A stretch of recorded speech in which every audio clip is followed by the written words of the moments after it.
FM, mag-share lang ako ng screen.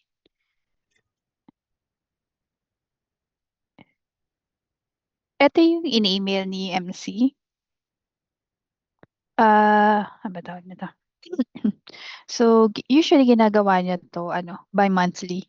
So, first half, and then, yung second half niya, dapat gagawin niya on the 31st, covering until 30th. So, for 31st, hindi tayo nagpo-post. Hanggang 30 lang dapat yung posting. So ang background nitong adjustment na to is sa Macau kasi yung yung VA ah yung FTP equivalent ni for Macau hub. So wala silang FTP. Hub yung ginagamit nila. Yun yung ledger nila. So ito yung itsura ng hub. So kung may ledger posting, ito lang yung ledger posting na ginagawa natin for Macau. Reclass lang from trading PNL to, sorry, trading account to sales account. Kasi si Macau, pag nag-feed, yung mga VA, pag nag-feed siya sa treats or sa treats na, um, or sa PCP, pag nag-feed siya, magkasama yung VA tsaka trading PNL. So, isang lump siya. Unlike kunyari, kay Hong Kong, yung VA niya, may hiwalay na attribute, may VA na attribute talaga. Sa, sa Macau, wala, um, nasa new trade lang lahat. So, pag tinignan mo dito, um, for Hong Kong, meron kang new trade, meron kang VA. Kay Macau, eto lang siya. New trade lang lahat yan. So ngayon, ang ginagawa ni MC sa PNL, sa VC side, minamanual reclass niya to from new trade to VA. So may treats report siya na ginagamit para makuha kung magkano yung VA for the day. So ngayon, similarly, ganun yung gagawin natin in the ledger. Or ganun din yung gagawin niya sa ledger.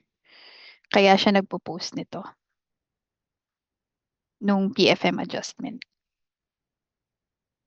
Ayan.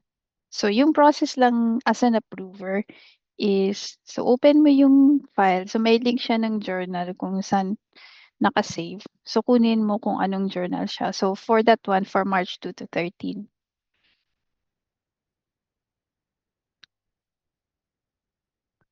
Ngayon, ang check mo dito is, dapat ito, zero siya. Tapos yung debit credit mo, dapat offsetting yan.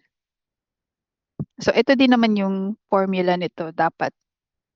Ang chine-check nito, dapat offsetting to. Kasi may debit credit ka pag pinost mo siya sa ledger. Ngayon, kapag yung debit credit niya hindi match, pag hindi nag-offset, hindi siya papasok. Actually, hindi siya papasok dito. So, hindi masasubmit ni MC yun. So, pag okay naman siya, Sorry, converted lang ba yung Q? yes, yes. In MOP. Yes. Ano yung MOP? Sorry. For Macau. Sige, sige.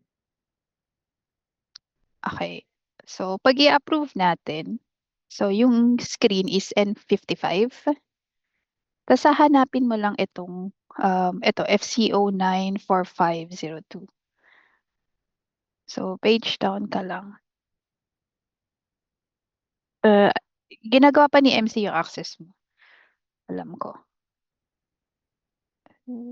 Ayan, so FC09, so 4502.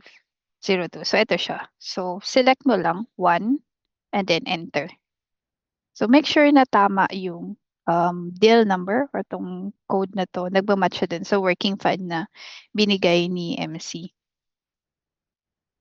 So, ngayon, ang ginagawa ko lang siya, as in, i-check ko lang isa-isa yung amount. So, ito, match siya dito.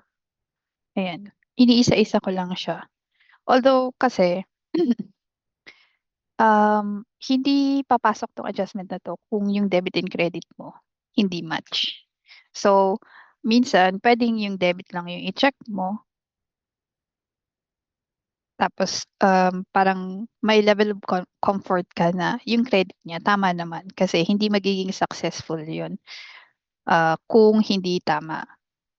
Pero para lang din hindi ka kabado or para sure kasi ledger 'to, eh.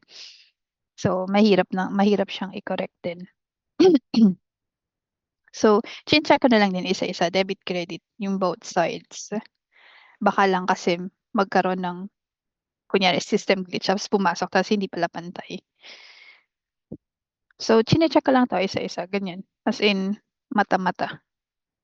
Bakit Dapat yung ito, journal 3. date natin 18? Yes, kasi pinost niya 'to nung 18 pa. So, dapat ma-approve 'to within the Ah, month. Usually, dapat ma-approve siya within the month, pero ma-approve mo siya kung kailan pinost ni MC. Pero basta within the month ma-post siya. Okay lang din. And, ayan. So, page down ka lang.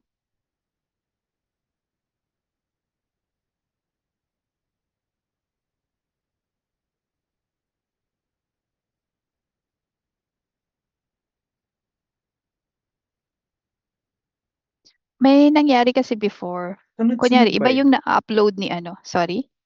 Sunod-sunod ba siya? Yes, sunod-sunod. Kung ano yung ano dito, yung Hmm, sequence. Kasi ito mismo yung ina-upload ni MC. So, ito, mm. naka-macro naman siya eh. So, post journal. So, yan yung, ito din yung ginagamit pang upload. So, may instances na iba yung na-upload niya. Ibang, ang tawag nito, ibang journal or iba yung amounts. So, pagka ganun, ipa-flag mo lang kay MC na magkaiba yung nasa working file tsaka yung naka-post. So, 5828779.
Nasigaw na ako.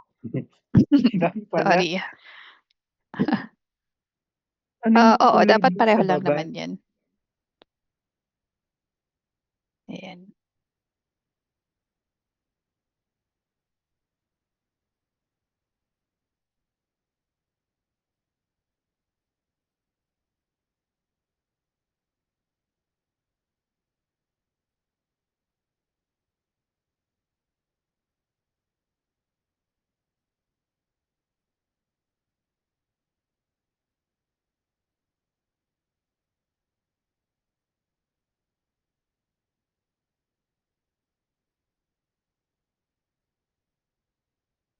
Ayan. Tapos dito na tayo sa credit.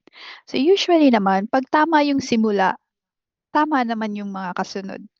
So, nagkakamali lang siya kapag sa una pa lang mali na. Ibig sabihin mali yung na-load din. Sayang 'no, walang So, ano, total. sorry, Walang total sa hub, wala.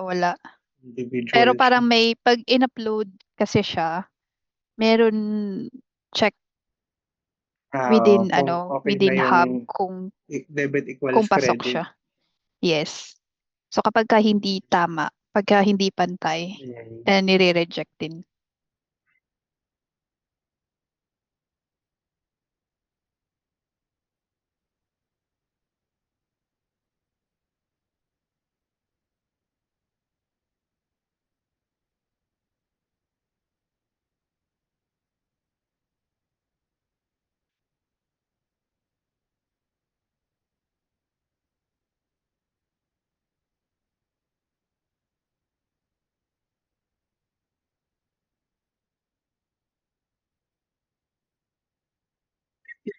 may skip.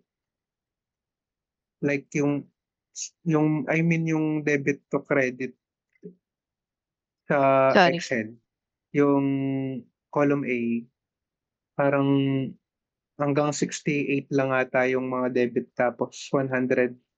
Sige, scroll up ka. Ayun na. Yung numbering lang. Mm. Okay Wala lang. namang Kasi ano may yan. ano to, may abang. Wala namang bearing to. Sige, sige. Numbering lang siya. Numbering. Ito. Mm. Hindi lang naayos yung number. Pero hindi siya kinukuha. Sige. So from here, yung kinukuha.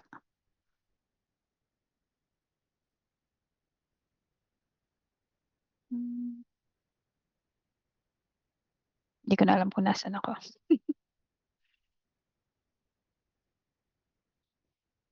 Saan na ba siya? 2720. Yun lang. Ay, cancel. Ayan.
Ayan. Tapos, pag nasa end ka na, i-yes mo lang to. Confirm, yes. Diyan Tapos, lang meron siya dito. na-approve. Yes, dito siya i-approve. So, eto, nakalagay exchange rate override din. Kasi, merong exchange rate, kunyari ito, pero in-override siya nung kung ano yung, um, eto. Ito yung ginagamit natin na rate. Kung ano yung nasa file, yung 1.03 something. Yan yung ginagamit. Bakit 1.03?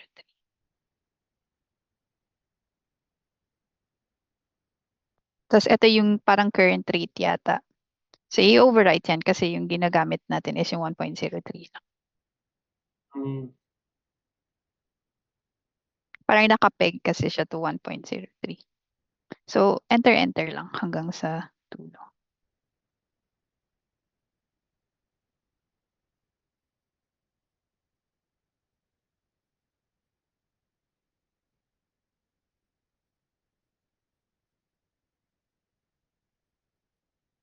Ayan. Tapos, tapos yan. Tapos i-enter mo lang to. Pero bago mo i-enter, ginagawa ko, screenshot ko para lang din sa email. Pero don't forget na i-enter.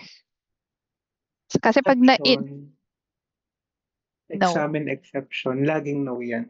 Yes, yes. Naka-default naman siya. So, pagdating mo dito, wala ka nang gagawin. Di ba nag-yes ka na nung una? Wala ka nang gagawin after, as in enter-enter lang. Pag in-enter mo to, mawawala na kasi to sa queue. So, pag yung FC094502, mamaya pag tinignan natin yung listahan, dapat wala na siya. Ibig sabihin na na-approve na siya or na-reject kung ano man yung um, decision dun sa adjustment na yun. So, Mm. dito, mawawala na siya dapat dyan. Ayan. So, wala na siya. Ayan. Ito. Question. Mhm. Kasi 'di ba yung second half niyan until Thursday, eh di Yeah. yung kailangan niyang i-post agad Sa 31. sa 31 tas dapat ma-approve din same day. Yes. Oo. Hmm. Ayan. Tapos, mag-confirm lang ako na na-approve na. O yung month end pala yung medyo critical na ma-complete Yes, yun yung, yung oo. timeline. Mm. Pero Itong ano lang naman siya, parang mid-month, mga 5-10 minutes lang naman. mm. Pero itong Need mid-month, lang din hindi naman siya i-remind ano, si, sorry? itong mid-month hindi naman siya like ito, ngayon lang din natin Hindi naman. in-approve, Yes. Ideally, pagka-post, approve. Ideally. Pero basta before, ano, basta before month end, okay pa yun. Kasi pagka ganun, magkukross ka na ng month eh. Pagka hindi mo siya na-approve within, ang tawag nito, within the same month. Yung usual errors na na-encounter dito. Ang na-encounter ko lang na error is mali yung, di ba yung nasa working file, tsaka yung na-post, magkaiba. Yun lang yung error na na-encounter ko. Tapos ano, kaya kailangan ma-approve din siya within the month. Kasi pag medyo matagal mo siya na-approve or past, I think, kung more than 1 month, nag-error na siya, hindi mo na siya ma-approve. Mm. Yun lang naman yung usual na issue. Ang weird nung ano, Otherwise, yung di nag-match kasi automated siya. oo, hindi ko din alam. Baka yung file ni MC hindi niya na-save. Tapos clinic na niya yung post journal. Baka. Hindi ko din sure. Pero may mga ganong instances na hindi match yung. Kaya chinecheck ko din siya isa-isa. Para lang kung ano yung pinost niya, tsaka yung working file na binigay niya. Dapat nagmamatch.